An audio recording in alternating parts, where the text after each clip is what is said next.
Yesterday we saw how God turned the apparent strength of the Midianite army into a fatal weakness. This isn't the only time God does this. This is God's MO.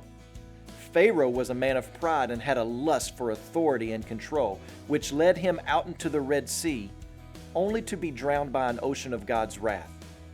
Goliath's great size and strength keeps him from being able to move fast enough to avoid a rock that flew on a providential path, having been slung from the hand of a boy. But we see the greatest demonstration of this in the life of Jesus. Since the beginning of time, Satan has attempted to thwart God's plan of redemption.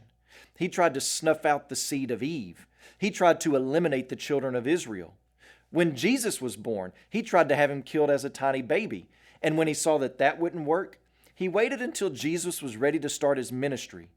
And then Satan offered the kingdoms of the world to Jesus in exchange for Jesus bowing down to Satan.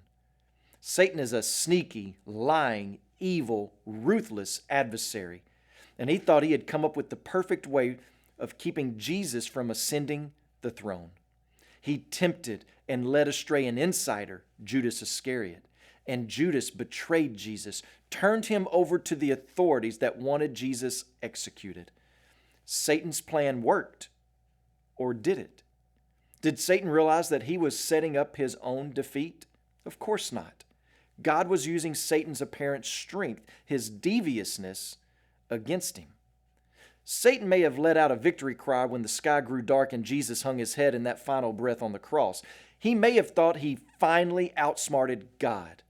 But what he didn't realize was that he had only bruised the heel of Jesus, according to the ancient prophecy, and that big boot was about to crush Satan's head when Jesus would come back to life 3 days later. So listen to me, believer. The enemy was overcome definitively on that day.